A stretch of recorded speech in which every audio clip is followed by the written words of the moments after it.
Hey guys, Yo here, back with another video. I do apologize, it's quite late in the day. I'm also quite late with this post in general anyways.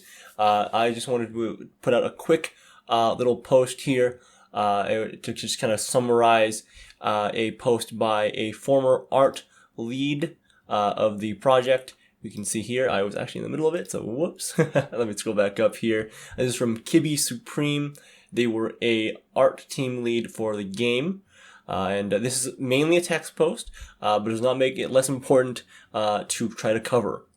So the very first paragraph here, they cover that they were an art lead for the team. They managed the moderators, the modelers, lead character artists, and all the other artists as well.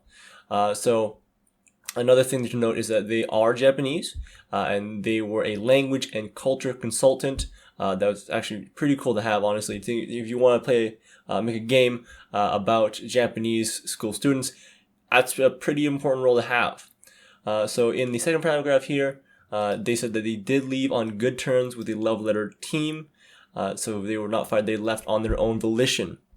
But they did feel to speak out, especially when you see this post here, due to mounting, statements that there were bad things happening within the server, so they felt it good to actually speak out about this kind of thing. So we can say here in paragraph 3, they initially joined the server on recommendation from Shortcake emoji, or Shortcake. We have discussed earlier.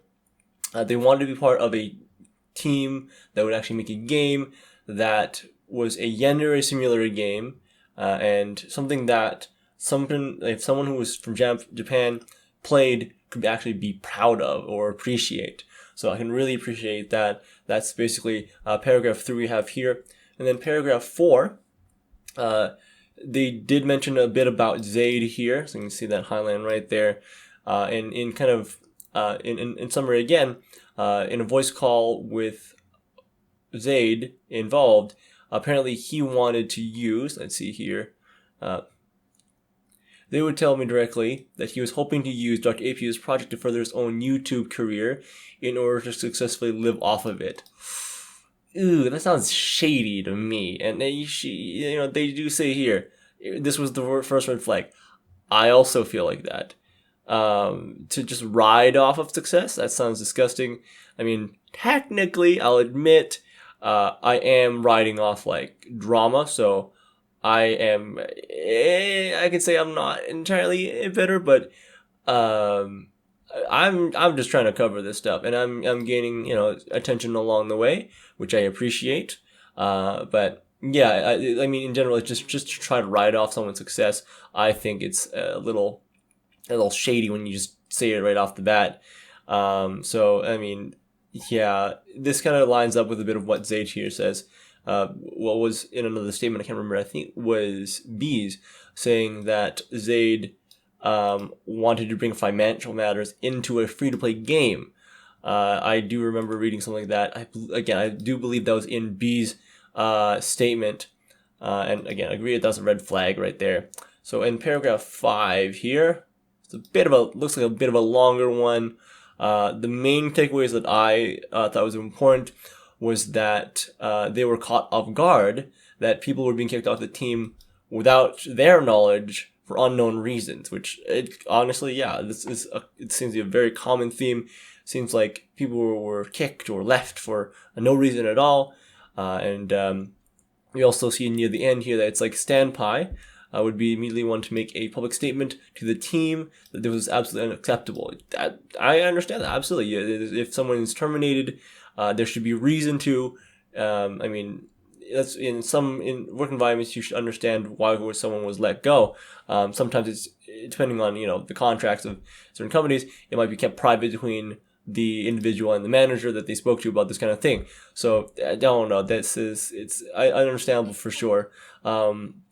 I think a lot of this paragraph here is just a summary of other events. I think they were covered in B's statement. So I've skipped that just a little bit. So we skipped out paragraph 8 here. So it says here that Shortcake. Wait, was skipping wrong here? Oh, my bad. I want to see. So this one here. Sorry, I want to skip the wrong one. This one here.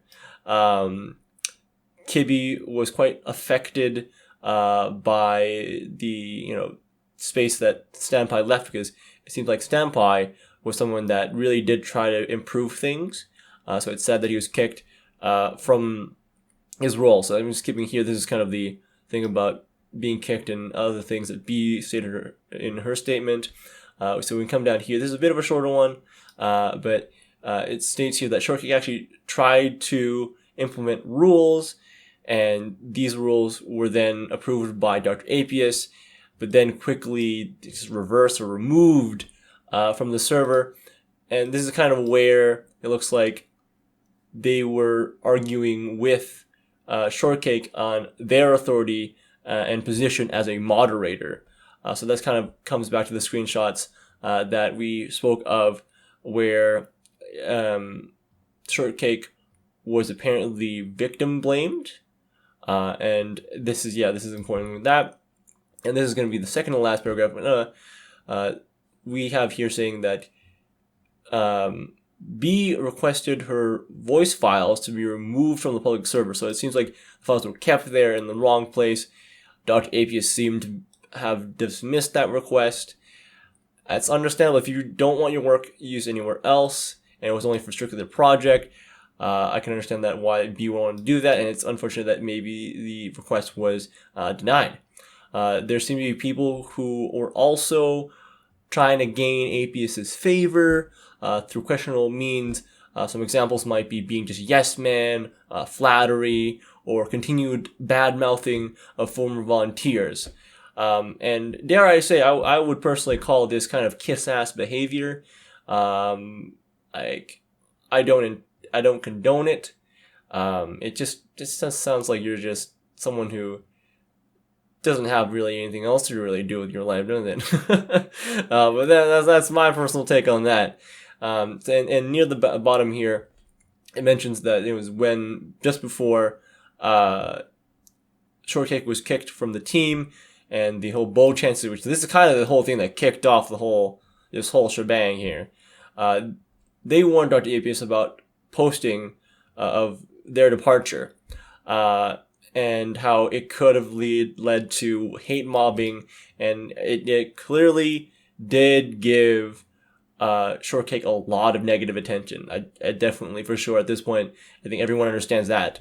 And it looks like Outset tried to justify reasons. I can't say what the reasons might be. I'm assuming there's like, we need to make sure that the community understands what our decisions are doing and why we're doing things. So I guess transparency might be something that Outset I would understand as a manager would try to express is a good reason why. But as we know, there was quite some harassment that followed that. In the final paragraph here, and it's again paraphrasing a lot of this, it's a word of warning from Kibby for future volunteers that are Japanese or understand Japanese culture. They don't recommend it due to the mismanagement and misconduct. So that's all from Kibby Supreme. I hope that they're doing better after leaving the team. Maybe we're working on better projects in the future.